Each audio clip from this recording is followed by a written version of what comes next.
favor que nos hacen de seguirnos un poco sorprendidas, nos sorprendieron así de repente. Hoy es jueves, estamos A 4. a 4 de abril Sí, porque del ayer año dijiste que estábamos a 3. 2019. Buenos días, Alexander, ¿cómo estás? Buen día, compañera. Las cosas están Bueno, bien. yo creo que sí, que la gente se siente más contenta porque las lluvias han bendecido este país, como siempre, cuando menos... Ha caído su agüita. Sí, cuando más sequía hay, siempre viene una lluvia y nos da esa alegría, sobre todo a la gente del campo, a los ganaderos, a los agricultores. La lluvia siempre es bien recibida cuando hay un largo tiempo de sequía. No, y esos barrios pobres de la parte alta, Sí. mira, pasan una odisea en estos tiempos en los tiempos de sequía. Sí, también. Sobre todo es en la parte rural, porque se suponía, ¿verdad?, que el agua de consumo humano estaba garantizada. Y mira, aquí eso no ha dado tan duro. Yo he visto en algunos países el índice que eso ha sido terrible, la sequía. Sí. Pero entonces donde está lloviendo, agua por un tubo y 7 llaves, que incluso esas inundaciones han matado muchísimo. Todos los excesos, por lo tanto, son malos. Son malos, Para exactamente. una cosa y para la otra, los excesos siempre tienden Buena a conclusión. dañar. Eso es así.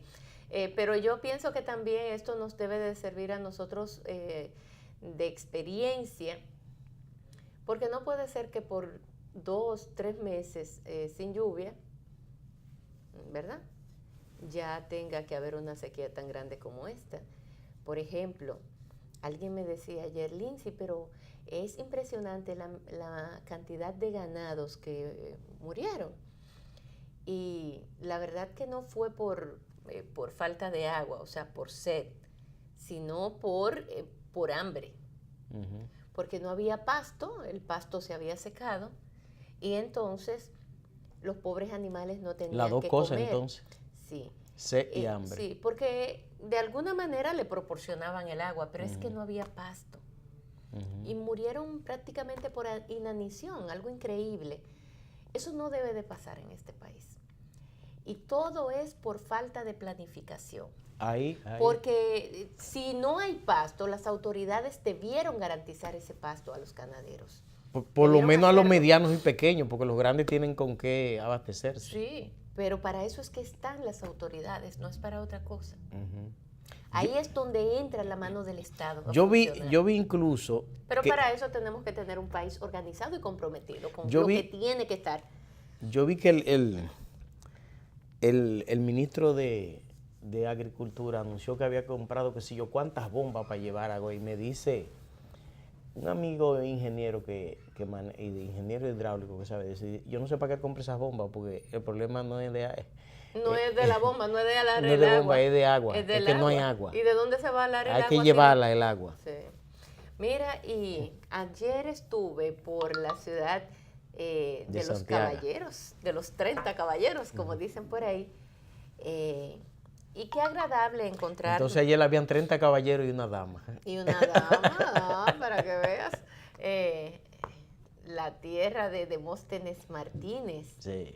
El congresista, diputado de la República, Demóstenes Martínez, un gran amigo de este espacio, de Hamlet Otañez también, y de tantos dominicanos que son de esa zona.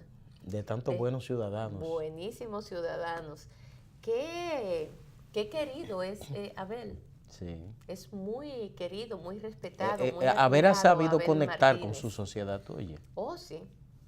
Hay que reconocer que Abel está haciendo una gran labor. Estuve por Santiago porque en el día de ayer Santiago también se le daba la oportunidad y el doctor Leonel Fernández dejaba ese espacio especial para poner en circulación su libro Ideas en Conflicto, como lo hizo aquí en la capital. Fue analizado nada más ni nada menos que por 2 políticos, y vaya a ver que 2 políticos, 2 figuras de mucha trascendencia en el PLDismo y mucho más allá de él. Figuras emblemáticas. Emblemáticas de esa organización política, y que vuelvo a reiterar, trascienden. el doctor Franklin Almeida y el doctor Rafael Alburquerque. Uno, ex vicepresidente de la República, otro, ex ministro de Interior y Policía. Y si me pongo a hablar de la hoja de vida de cada uno de ellos, pues terminamos el programa nada más con eso. Así que me quedo ahí. Y el doctor Leonel Fernández al centro. Tremendo acto. Tremendo acto. Dos políticos escogidos para analizar en esta ocasión en Santiago ideas en conflicto, un libro también esencialmente político, donde sus dos protagonistas son políticos, figuras muy trascendentes en su época, y quien lo escribe, otro político, el presidente Fernández. O sea que eso daba política por todas partes. Y así fue el acto también. Un acto donde los temas predominantes, Eric, los temas predominantes fueron política, fue política. A mí me pareció de lo más interesante porque en esta ocasión, los dos que estaban analizando el libro eran figuras que vivieron parte de los hechos. Entonces analizaban esa parte. Y ayúdame tú ahí, porque Eric no me quiere ayudar.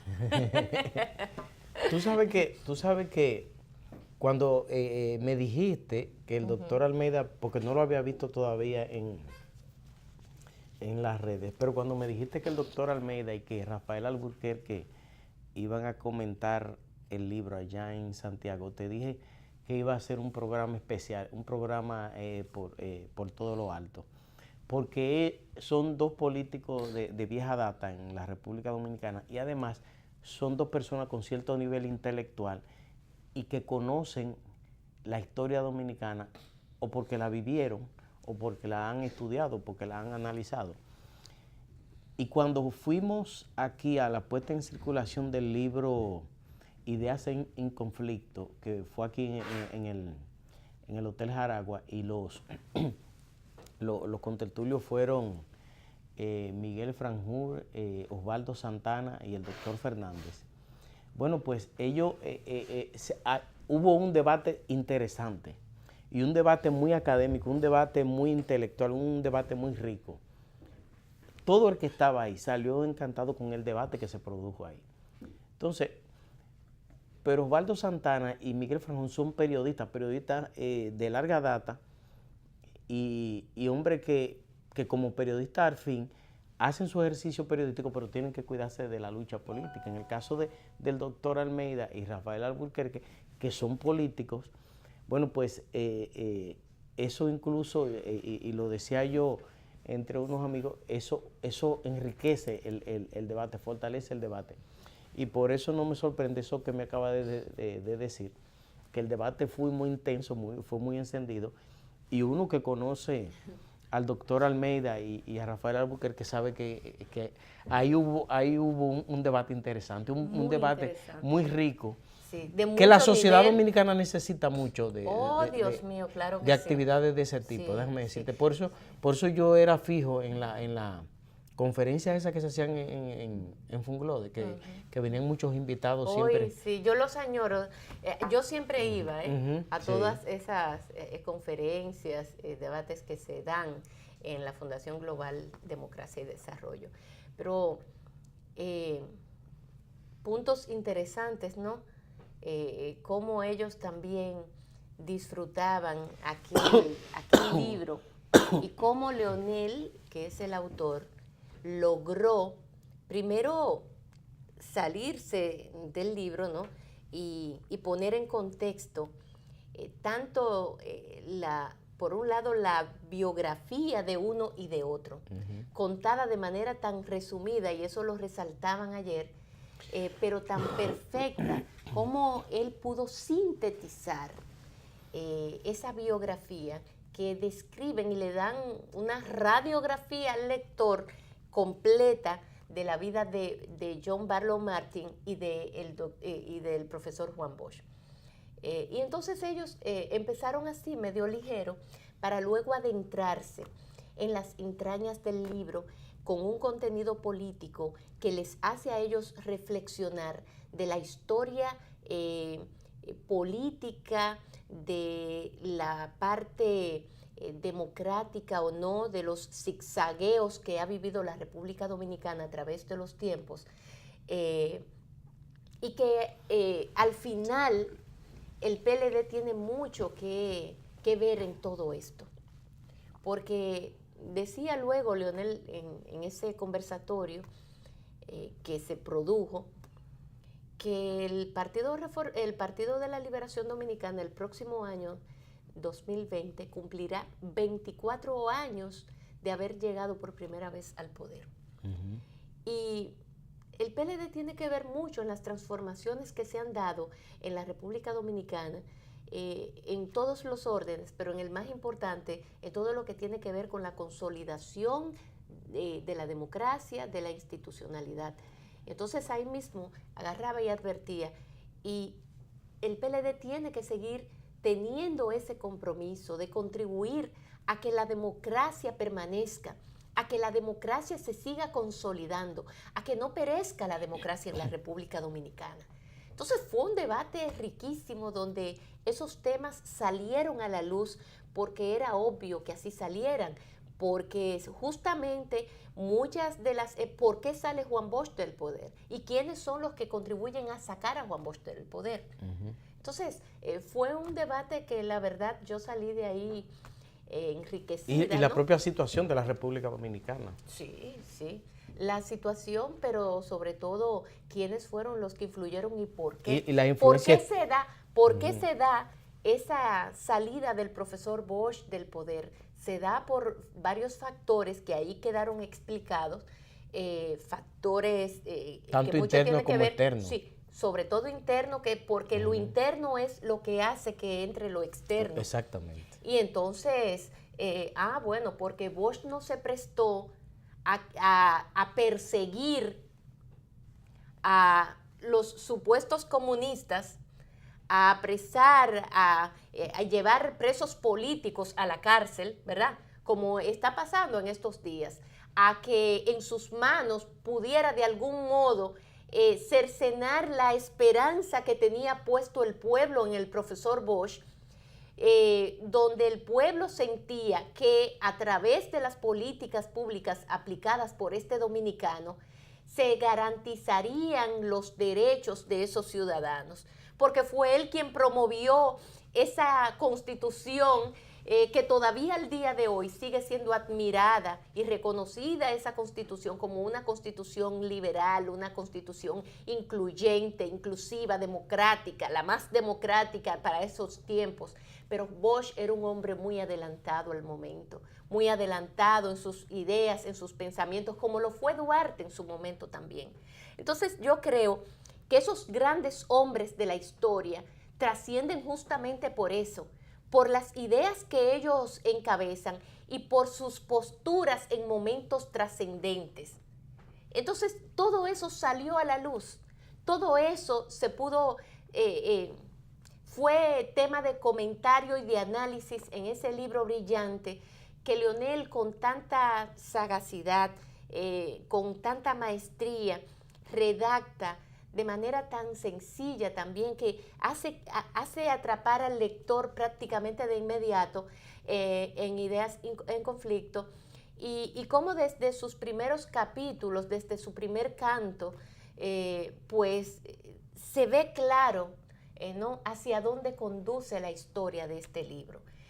Por lo tanto, creo que quiero felicitar tanto al doctor Almeida, que fue quien hizo del evento un evento ameno, incluso de algunas preguntas, yo no voy a decir que atrevidas, sino preguntas que yo las esperaba, de hecho. Yo las esperaba del doctor Franklin Almeida, el doctor Alburquerque, un tanto más formal, pero el doctor Almeida lo lleva inmediatamente y casi de inmediato al doctor Leonel Fernández al plano político. Era lógico que así pasara.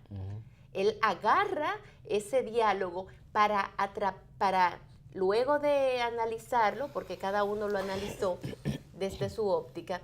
El doctor Almeida recogió mucho de la historia y comparaba mucho de lo que pasó en aquellos tiempos, Francia, que era la cuna, ¿no?, de las ideas y de cómo nace la revolución, por qué se da la revolución, quién encabeza esa revolución francesa, Napoleón Bonaparte, y cómo termina Napoleón Bonaparte. ¿Cómo termina Napoleón Bonaparte? Que mereció incluso que al final hasta Beethoven lo criticara. Entonces, cómo él traspola esas cosas un poco a lo que sucede en la República Dominicana. Y fue por eso interesante, porque entonces se cargó un poco de historia, recoger la historia que está plasmada también en el libro, y entonces un poco ponerlo en contexto a la realidad del momento. Entonces fue brillante, ¿no? Fue brillante esa exposición, y cierra la exposición o cierra ese debate, ese análisis de ideas en conflicto con la participación del doctor Marino Vinicio Castillo. El doctor Castillo estaba allá también. Estaba allá don Vincho. Y estaba Juárez Castillo, mi querido amigo Juárez, que dijo que volvía pronto. Ustedes, Carolina, que tanto disfrutaba a Juárez cada jueves, Juárez ya viene pronto por ahí a participar como siempre en este espacio cada jueves, que nosotros nos dábamos el lujo de conversar con el doctor Juárez Castillo. Ya estará pronto, ya verán que pronto él se va a incorporar a este espacio. Y entonces también estaba el Pelegrín Castillo, y bueno, ahí estaban personalidades de Santiago de mucho nivel, académicos. Fue en el Centro de Eventos y Convenciones Culturales de la Universidad UTESA.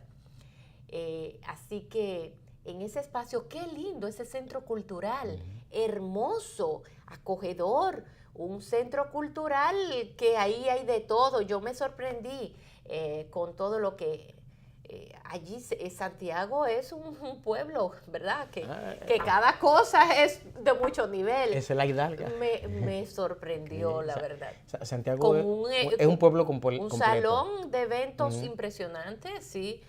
Con todas las condiciones para celebrar eventos como este que se celebró en el día de ayer y muchísimos otros más. Así que yo felicito a todos los organizadores, también mucho orden. Pero sobre todo a Santiago, que Santiago se dio el lujo de tener un evento académico de esa categoría. De ese nivel. Y Santiago se lo merece. Sí, así es. Así que, ¿qué decirte, Alexander? Te perdiste de ese banquete. Lamentablemente, sí. Te perdiste de ese banquete, pero trato de describirte parte de lo que allí sucedió. Yo estuve viendo en Instagram, no sé si fuiste tú misma que lo subiste, y yo lo estuve viendo anoche. Sí. Mira, pues, por otro lado, se supone que en el día de hoy el Consejo Nacional de la Magistratura dará a conocer quiénes serán. Se supone, no, yo creo que eso viene zumbando por ahí, porque ya hay muchísimos nombres ya que se saben. Pautado. Sí, es una lástima que no solamente que los nombres ya se sepan, sino que lo que se está ponderando sea así. Y también lo que no se sepan, lo que no se saben también. Porque si es cierto que Luis Henry Molina, que no es una persona de carrera, que no es un abogado con experiencia, porque no lo es, ¿quién conocía de Luis Henry Molina de que en un estrado? O siendo un abogado con fuste aquí en el país. Nadie. Nada más saben que él tiene un vínculo político con Danilo Medina, que es el presidente de Indotel. Eso es así, señores. Presidente de Indotel, puesto por el presidente de la República, que antes de él ser presidente de Indotel era el asistente de Gustavo Montalvo. En funciones de consultor jurídico. En funciones, no, pero un asistente de Gustavo Montalvo, que hacía lo que Gustavo Montalvo le decía. Ese era Luis Henry Molina, o es Luis Henry Molina, una persona que no tiene tampoco experiencia en el sistema de justicia, que no ha sido nada, ni siquiera asistente de un juez. Pero O sea, el procurador no está muy lejos de ahí tampoco. El procurador tampoco, bueno, pero te estoy hablando de que este sería supuestamente, o va a ser, nada más ni nada menos, señores, oigan que porque aquí se está relajando las instituciones de este país. Si eso sucede, aquí se está, no solamente que relajando, aquí se están burlando de este pueblo, nuestras propias narices se están burlando de nosotros. Yo no le quiero restar mérito a ese muchacho porque yo ni lo conozco. Ahora, señores, lo mucho hasta Dios lo ve. El muchacho, lo que era un asistente de Gustavo Montalvo, el ministro de la presidencia, ¿verdad? De ahí Danilo lo mandó a ser presidente de Indotel. El muchacho no estuvo primero tiene... en el CIRD, no. No, porque ese fue el procurador, el que estaba en el CIRD. Sí, pero yo creo que ese Henry tuvo en el CIRD también. Él era asistente de Gustavo. Ah. Sí, él lo que era asistente de Gustavo Montalvo, el dueño del 911, y dije que de ahí es que operan la pinchadera de teléfono. Pues te digo que este muchacho, sin ningún tipo de experiencia, señores, simple y llanamente porque es niño lindo de Gustavo Montalvo y del presidente, se va a convertir y lo van a convertir nada más ni nada menos que en el presidente de la Suprema Corte de Justicia. Oiga usted eso. Presidente de la Suprema Corte de Justicia. Ay, señor santo, lo grande de todo, ¿ustedes saben qué es? Que el CONEP lo apoya. Porque si el muchacho es un muchacho de Gustavo Montalvo, entonces eso quiere decir que ese muchacho es pieza de la sociedad civil. Y además, ¿por qué el empresariado está apoyando a ese joven? ¿A cambio de qué? ¿Quiénes son los otros que van a integrar esa Suprema Corte de Justicia? ¿Tú sabes cuánto es que tienen que elegir? Son 12. 12. 12 o 13. Yo tenía, no tienen que ser 13, tiene que ser impar. Yo tenía entendido que eran 7 los que cumplían, pero ahora me dicen que no, que son todos. Entonces, son todos. Son todos. Dijeron a todas. Sí, entonces, el CONEP, y oigan quién, Finjus. Esa no es la Fundación de Institucionalidad y Justicia. Pero Finjus está apoyando que salgan todos. No, que saquen a todo el mundo, a todos los que están ahí. Señores, por lo menos dentro de ese caminito y ese grupo de gente oscura, por lo menos una lucecita. Participación Ciudadana dice todo lo contrario. Participación Ciudadana dice, hey, ojo ahí. No, nosotros no podemos estar de acuerdo, dice Participación Ciudadana, con que se saque a todo el mundo porque simple y llanamente hay que renovar y hay que sacar a todo el mundo. Sí, todo el mundo sabe, pero ¿para qué? Tiene una idea más Participación más Ciudadana tiene una idea no solamente más madura, correcta. Porque ¿qué dice Participación Ciudadana? No, que se evalúen, pero los jueces que están allí, que son evaluados y que son jueces que han hecho una buena labor dentro de esa Suprema Corte de Justicia, que reúnen todas las condiciones, que la evaluación fueron brillantes. A esa gente se le puede tomar en cuenta también, porque no es sacar al que está por sacarlo. No, que hay que sacarlo a todos, pero ¿por qué? ¿Ustedes saben por qué es que lo quieren sacar a todos? Para poner a la gente de ellos. Para poner a sus jueces. Los jueces que respondan a los intereses de ese gobierno, de ese empresariado y nada más. A Hipólito dice que le van a poner 2 personas ahí. Bueno, le podrán poner 2 a Hipólito, no sé cuánto le van a poner al CONEP. De seguro que al CONEP no le van a poner. No sé cuánto le van a poner a Finjus y los que decida el presidente de la República, porque el presidente de la República en ese Consejo Nacional de la Magistratura nada más tiene que señalar y lo que él diga eso es porque tiene mayoría. pero ahí queda. Y así será. Yo espero equivocarme, ¿eh? Yo quisiera estar equivocada. Y yo quisiera poder venir mañana y decir, wow, me sorprendieron, qué bueno que no fue así. Qué bueno que una magistrada como la magistrada Miriam Germán la dejaron porque tenía y reunía todas las condiciones y mucho más. No para ser la presidenta de la Sala Penal de esa Suprema, para ser presidenta de la Suprema Corte de Justicia, como lo está ponderando y lo está sugiriendo el PRM. Ah, no, pero dicen que a la magistrada Miriam Germán la van a sacar. Y el pueblo dominicano tiene los ojos puestos en este día. Todo el mundo pendiente, que es a las 3 de la tarde. Y no solamente que esta, yo creo que a cada una de las personas que se van a poner allí, lo que hay es que buscarle la hoja de vida de esa gente. ¿Quiénes son? ¿Al lado de quiénes están? ¿O de quién están? Pero hay una preselección ya, creo que de 79, ¿no es? Y de ahí que van Porque a sacar. de ahí sacaron, sí, porque acuérdate que primero eran 90 y pico, 98. Sí, han venido reduciendo. Y se redujo a 70 y tantos. Para sacar a 13 o a no sé cuántos jueces que... Mira, que yo te voy a serán... decir una cosa, si yo fuera abogado, yo no participara nunca en eso. A no ser que una mano bendecida me diga, tú vas a pasar.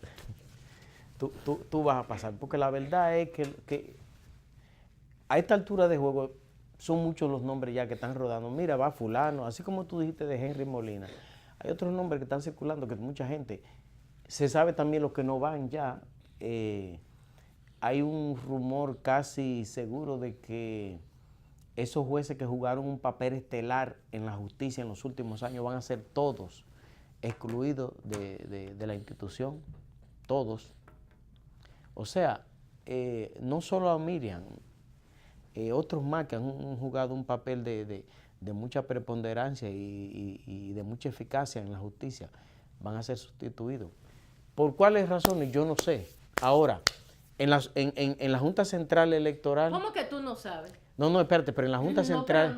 No, pero espérate. Sí sabemos. En la Junta Central Electoral, tú viste lo que pasó. Sí. En el Tribunal Superior Electoral, tú viste lo que pasó. En el Tribunal Constitucional, tú viste lo que pasó. Entonces, en la Suprema Corte de Justicia, me da la impresión que no va a ser la diferencia. Entonces, yo te digo... No sé por qué lo van a sustituir, pero en todas las demás fueron sustituidos para poner a personas vinculadas al gobierno. Y no me parece que vaya a ser ahora la excepción. La Suprema Corte de Justicia es de mucho valor para los políticos. Y más cuando las cortes judiciales en otros países de aquí de la región están jugando un papel estelar en la lucha contra la corrupción, en la lucha contra las transformaciones de la sociedad, en muchos temas fundamentales del debate de hoy. La justicia está jugando, no han llegado a lo que se llegó en Italia, pero aquí en América Latina hemos tenido jueces como fue el caso de Perú, el caso de Colombia y otros países donde los jueces han jugado un papel estelar. Y me parece que aquí hay Guatemala, por ejemplo, también. Guatemala. O sea que hay varios países donde aquí en América Latina donde los jueces han jugado un papel estelar. Aquí no, aquí la clase política todavía tiene un control muy fuerte sobre el sistema judicial. Pero eso se puede incluso revertir en el día de hoy. Y eso también es malo. ¿Tú sabes Claro por que qué? sí, claro que sí. Mira, Alexander, yo te voy a decir algo. Los políticos están ahí para garantizar que los derechos de los ciudadanos comunes se garanticen. Los empresarios están y su rol en la sociedad es crear riquezas, ¿verdad? Pero sobre todo, esa riqueza en su justa descripción, esas riquezas que impacten de algún modo. Hay que crearle las condiciones, impacten de algún modo en la sociedad en términos generales. Pero esa clase empresarial hay que mantenerla controlada, porque sus propias características, su propia naturaleza, es como para que así sea. No es verdad que los empresarios sean los adecuados para influir en seleccionar y preseleccionar e influir e imponer jueces. Porque ustedes saben cuáles son la mayoría de los casos que se van a la justicia, de abusos de esos dueños del capital con los hijos de Machepa, ¿o no? Sí. ¿Ustedes saben cuál caso? Les voy a poner el ejemplo más reciente. La clase trabajadora. Y cuando esa clase trabajadora sea abusada, con el abuso que ya se tiene aquí, por ejemplo, algo que está en el tapete, esa reforma laboral y las pretensiones y la locura terrible que desde el gobierno se permitió en componenda con el sector privado de reformar ese código laboral o de llevarlo al Congreso para que se reforme, eliminándole la cesantía a los trabajadores, cosa que en ningún país latinoamericano se ha hecho. Ni los países más avanzados de la región han podido, porque no hay garantías que no sea a través de esos mecanismos. En países todavía donde no se ha alcanzado un desarrollo pleno, ni Argentina siquiera, ni Brasil, ni en esos países. Chile. No sé, eso no ocurre. Ah, no, pero quiere ocurrir aquí en la República Dominicana, porque ya nosotros estamos al mismo nivel que Japón, que Estados Unidos y que Francia. Aquí ya los derechos de los ciudadanos están garantizados todos, aparentemente, y tenemos el servicio de seguridad ciudadana óptimo. Tenemos el servicio de agua potable que le llega a todo el mundo las 24 horas. Todo el mundo puede llevar sus hijos a la escuela pública porque son excelentes, extraordinarias, mejor que las privadas. Parece ser que eso es lo que tenemos aquí. Tenemos garantizado un transporte público extraordinariamente bueno. Aparentemente nos están poniendo y colocando a nivel de Francia, Japón y Estados Unidos. ¿No? Esto es una islita que ahora es que le falta... Media islita. Entonces, Señor de por Dios, ellos ahora están pretendiendo reformar ese código laboral, aún a sabiendas de que es inconstitucional, porque lo ha advertido aquellos que conocen del tema a profundidad, como el doctor Rafael Alburquerque, que fue quien hizo y formó parte de esa reforma laboral, que fue el protagonista. Y él advierte, si eso se hace, es inconstitucional, porque los derechos de los ciudadanos son progresivos, dice Alburquerque, no regresivos. Y los derechos ganados nadie se lo puede quitar. Nadie, porque son esos progresivos. Se puede remozar, se puede modificar la Constitución para darle más derechos, pero no para quitarle al ciudadano, a la clase trabajadora. Entonces, pero con una Suprema hecha a la medida de esos empresarios, ¿qué va a pasar? Cuando ese trabajador vaya donde los jueces y un caso le llegue a la Suprema, que ya le llegó ahí a la Suprema, ¿qué va a pasar? ¿O qué ustedes creen que va a pasar con jueces que obedecen a los intereses de esos empresarios? Laissez-faire passer. Se le va a caer el caso y van a cantar a quien a favor de los empresarios, no de ese trabajador. Porque decía el doctor Alburquerque, ojo, y oigan por qué los empresarios están no, esa Suprema que se renueva completamente. Y Figu le sigue los pasitos atrás. Una vulgaridad, Una vulgaridad. Entonces vienen y dicen los empresarios, sí, hay que renovarlo completamente. ¿Por qué?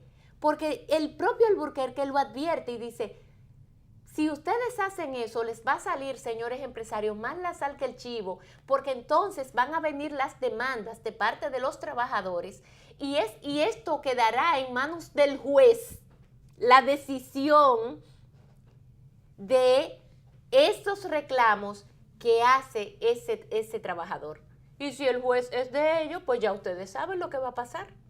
Sí, y déjame decirte que Qué pena. ahí la palabra del doctor Alburquerque, que los empresarios deben de tomarla en su justa dimensión. ¿Tú sabes por qué? Porque se pudiera abrir un abanico de demandas contra los sectores productivos por violación a los derechos de los trabajadores, que eso crearía una situación insostenible en la sociedad dominicana. Sí. Veo por lo menos que hay algunas entidades que están en total desacuerdo con esto, pero bueno, tenemos que irnos a una breve pausa porque hoy el tiempo es bastante chico para nosotros. Estamos hoy hasta las 9, así que nos vamos a la pausa y venimos con nuestro invitado que ya está por aquí.